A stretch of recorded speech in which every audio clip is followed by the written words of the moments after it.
안녕하세요. 원성도 TV를 찾아주셔서 감사합니다. 오늘은 섭리의 수레바퀴 구속사 33번째 사무엘하 사무엘하 두 번째 시간입니다. 왕국기 두 번째 이야기가 계속되고 있는 것입니다. 나는 앞에 사무엘 A에서 그렇게 자신들의 소견에 좋은 대로 하다가 재앙을 당하고 괴롭힘을 당한 이스라엘의 역사를 잘 아는 다윗이 먼저 하나님께 물으며 승승장구하며 이스라엘의 왕이 된 것을 이야기했습니다. 그런 다윗이 자신의 장군의 아내를 겁탈하고 그 장군을 죽게 하고 그 겁탈한 아내를 후궁으로 들이자 이에 대해 나단 선지자가 와서 다윗을 크게 질책하고 재앙이 있을 것을 예고한 후 돌아갑니다. 저는 이 부분이 쉽게 이렇게 해석이 잘 안 되었어요. 여러분들은 이게 쉽나요? 그래서 어쨌든 제가 한번 이 이야기를 이어가 보겠습니다.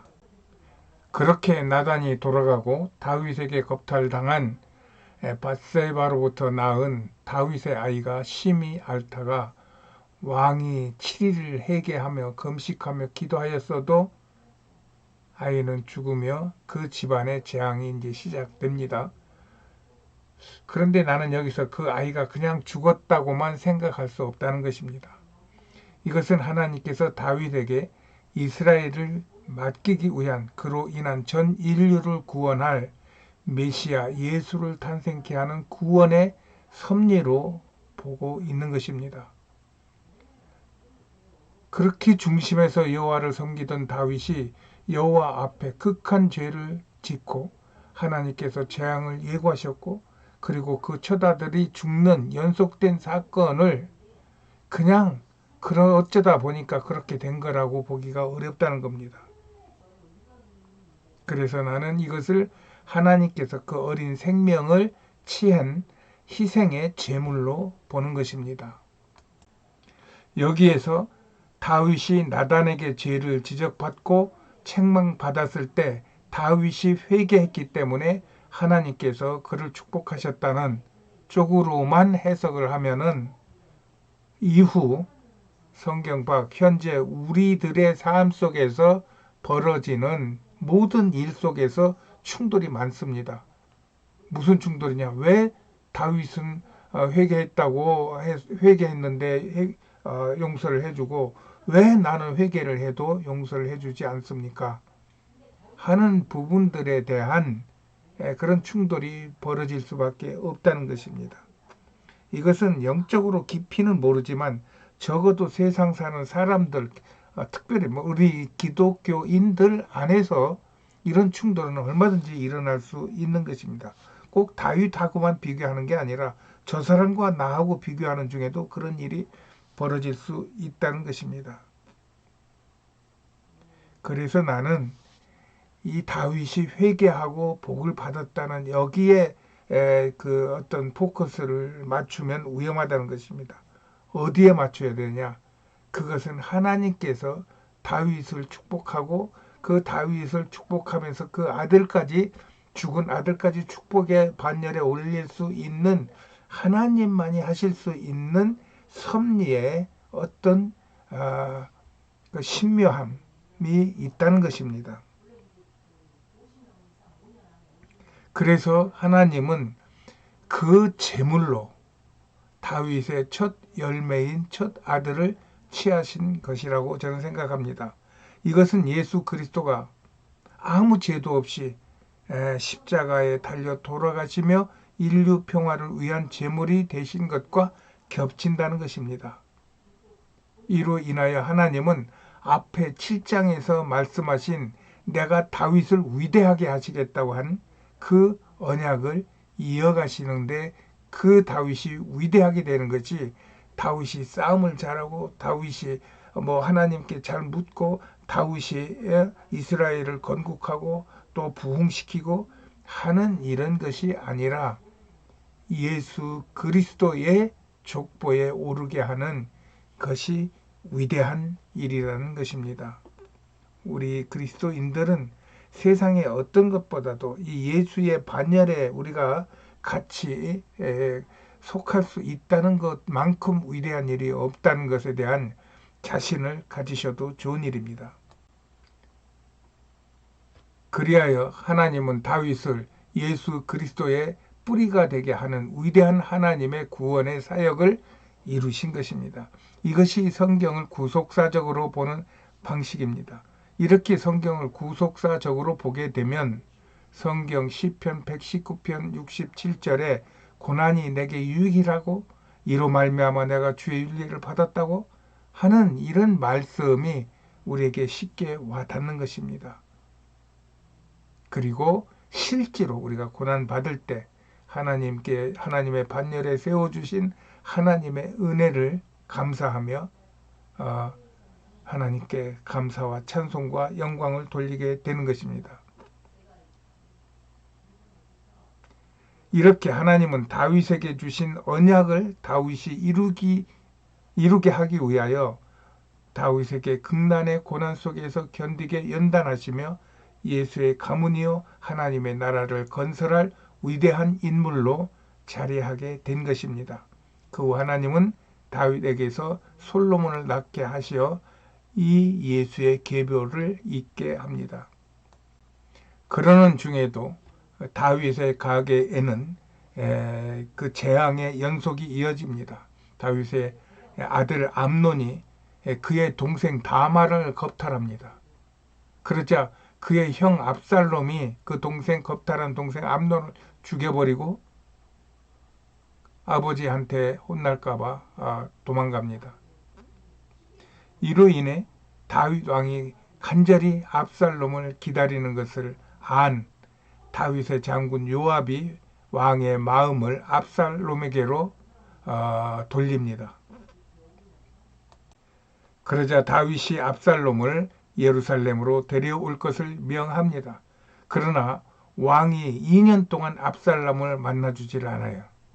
아마 그 부모 앞에서 형제가 형제를 죽이는 그런 처참한 꼴을 한 아들을 보고 볼 수가 없었겠죠. 그러자 압살롬이 아까 이야기한 다윗의 장수 요압의 밭에다가 불을 놓고 요압에게 막 항의를 합니다. 네가 왜 나를 데리고 와서 내가 이렇게 아버지 곁에만 있지 아버지는 보지도 못하는 이렇게 살게 할 바엔 너는 왜 나를 데리고 왔느냐 하면서 압살롬이 항의를 막 합니다. 그래도 다윗이 압살롬을 만나주지 않으니까 압살롬이 성문 길에서 사람들의 송사를 대신 치러주며 이스라엘 사람들의 마음을 빼앗습니다. 대신 치러주며 마음을 뺏는다는 것은 아마 압살롬이 꽤가 많았던 것 같습니다. 그리하여 그 송사를 듣고 그대로 하면 많은 사람들이 유리함을 얻게 되어서 압살롬을 많이 따른 것 같습니다. 그러자 압살롬은 헤브론으로 가서 내가 왕이 되었다는 소문을 퍼뜨려라 하면서 막 반역을 하니 다윗이 두려움에게 임해가지고 저놈이 나를 죽이겠다 하는 그런 마음에서였는지 그 신복들을 데리고 감람산 쪽으로 도망을 갑니다. 이때 무비보셋의 종 시바가 간계를 부려 앞에서 말한 무비보셋의 땅을 빼앗고 사울의 족속 시므이는 다윗을 따라다니면서 너는 사람을 죽이니 그렇게 하나님한테 쫓기고 아들한테 반역을 당하는 거라고 저주하고 막 그 모래를 갖다 뿌리고 그럽니다. 그러자 압살롬이 예루살렘 궁으로 들어와서 그 아버지의 후궁들로 더불어 남들이 보는 대낮에 그 후궁 뜰에서 겁탈을 합니다. 정말 이 천인공노할 일이 벌어지고 있는 것입니다. 그러나 다윗은 하나님으로부터 기름을 부음 받은 언약을 입은 하나님의 사람이기도 하였지만 그동안에 이 세상에 살면서 수많은 전쟁을 치룬 역전의 용사, 역전의 장군입니다. 결국 다윗이 마하나임에서 압살롬이 길르앗에서 서로 진치고 싸우다가 압살롬이 패색에 짓자 도망가다가 노새를 타고 도망가는데 그 머리가 긴 머리를 묶었는데 그것이 상수리 나무에 걸렸어요.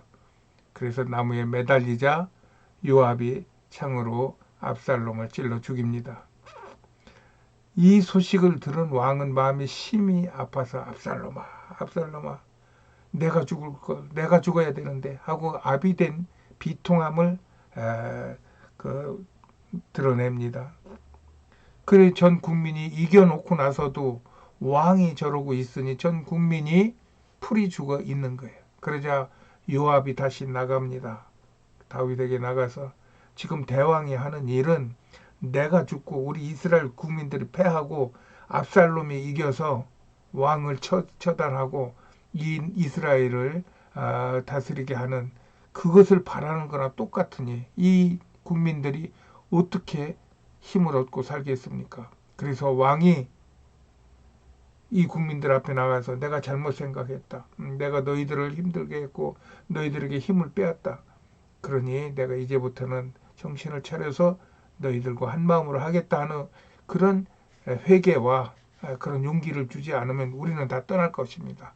하면서 윽박지르자 다윗이 그 모든 부분을 요압의 말대로 행하고 그 부분을 진정을 시킵니다.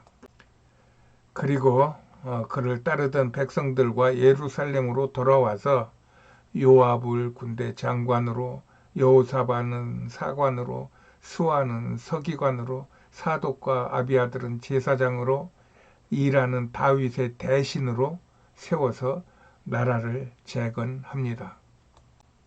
그 후 여호와께서 다윗을 통하여 이스라엘을 모든 대적을 물리치고 구원하신 그날에 다윗이 전능하시어 반석이 되시고 요새가 되시고 구원의 뿔이 되시는 여호와께 찬송을 드린 후 다윗은 그와 함께 이스라엘을 세운 용사들의 이름을 하나님께 올립니다. 이것이 오늘날에도 도시나 사람을 여호와께 바치는 풍습으로 이어져 오고 있는 것 같습니다. 그런데 이상하게도 여호와께서는 이스라엘의 진노를 그치지 아니하십니다. 다윗을 벌하시기 위하여 다윗에게 이스라엘의 인구를 조사하라고 명하신다고 성경에 나옵니다. 다윗이 군대장관 요압에게 이것을 명하자 요압이 이 일은 하나님께서 기뻐하지 아니할 것임을 알고 명령을 거둘 것을 간청했으나 다윗이 강권함으로 3개월 동안 전국을 조사하여 인구를 보고합니다. 그러고 나서야 다윗이 인구조사가 여호와께 죄를 지은 것임을 깨닫고 여호와께 회개합니다. 이때 하나님께서 선지자 갓을 다시 보내어 이스라엘에게 7년 기근이 있게 할 것이냐, 석 달간의 쫓기는 생활을 하게 할 것이냐, 3일 동안 온역으로 전국이 고통받게 할 것이냐 하고 다윗에게 택하라고 말하자 다윗은 그저 하나님 앞에 무릎만 꿇고 여호와의 뜻대로 해달라고 하는 그런 기도만 하고 있었어요. 그러자 여호와께서 사자를 보내어 온역으로 질병으로 7만 명의 이스라엘 백성이 죽게 됩니다. 그러자 다윗이 백성을 치는 천사 앞에 나아가 죄는 내가 지었는데 나를 죽이라고 또 백성을 살려달라고 간청한 후 천사의 지시대로 아리우나의 타작 마당을 사서 여호와께 단을 쌓아 제사를 드려라. 그리하면은 하나님의 진노가 풀릴 것이라는 그 말을 따라 여호와께 기도를 드리고 그 다음에 제사를 드리니까 여호와의 재앙이 끝나게 됩니다. 그러나 이미 7만 명의 이스라엘인들은 죽은 뒤였습니다. 하나님은 다윗의 죄로 인해 앞에서 이야기한 대로 그 개인과 가정을 쑥대밭으로 만드셨어요. 그런데 이번에는 다윗으로 인하여 무고한 이스라엘 백성 7만 명이나 죽었어요. 이 부분의 성경 말씀은 사무엘하 24장 1절에서 여호와께서 다시 이스라엘을 향하여 진노하사 그들을 치시라고 다윗을 격동시키사 가서 이스라엘과 유다의 인구를 조사하라고 나와 있고, 역대상 21장 1절에서는 사단이 일어나 이스라엘을 대적하고 다윗을 격동하여 이스라엘을 계수하게 하니라 라고 되어 있어요. 그런데 이 부분 해석이 많은 사람들이 많은 의견들로 정리가 안 되고 있습니다. 그래서 저는 이 부분을 어떻게 해야 되나 하다가 룻기하고 겹쳐 보았어요. 예. 그것은 사람들의 죄로 인하여 하나님에게서 멀리 떨어져 나갔고 하나님께서 버림받은 그러한 개인, 가정, 국가일지라도 하나님이 뜻이 그를 살리고자 하고 그 가정을 살리고자 하고 그 나라를 살리고자 하면 산다는 얘기입니다. 이것을 넘어 개인의 죄의 유무, 또 그의 충성의 어떤 충성도, 이런 것들을 가지고 재려고 하지 말라는 이야기입니다. 오직 하나님의 뜻이 어떻게 흘러가는지 우리는 다 알지는 못하지만 성경에 있는 말씀들을 아는 대로 정리하고 그 말씀들을 가지고 나는 하나님을 믿습니다. 하나님께서 이 세상을 이끌어 가심을 믿습니다. 그러므로 하나님께서 하나님의 뜻에 따라 하나님의 종들을 통하여 하나님의 나라를 세울 것입니다. 주여 나를 사용하여 주시옵소서 하는 기도를 할 수 있는 사람이라면 그는 이런 다윗과 같은 사람이 될 수 있고 룻과 같은 사람이 될 수 있을 것이다. 저는 이렇게 보는 것으로 정리를 하고 있습니다. 여하튼 하나님의 구원의 섭리는 한 영혼이라도 더 멸망받기 전에 구원에 이르게 하는 것이 하나님의 간절한 뜻이라고 요한복음 6장 37, 8, 9에서 이렇게 나오는 것을 저희들이 볼 수 있습니다. 하나님은 우리를 망하게 하는 분이 아니고 흥하게 하시는 분인 것을 저는 믿습니다. 어떤 환경 속에서도 환경을 탓하지 말고 환경을 주장하시는 하나님을 바라보며 하나님께 구하고 하나님께 바로 서기 위하여 충성을 다하면 반드시 하나님을 만나고 하나님께 쓰임받아서 하나님의 영광에 참여하게 될 것입니다. 이것이 사무엘하를 보면서 느끼는 느낌인데, 그 이야기를 다음번에 오늘 이야기한 이 다윗의 인구조사와 관련된 상황으로 계속 이어나가 보겠습니다. 오늘은 여기까지 하겠습니다. 안녕히 계세요.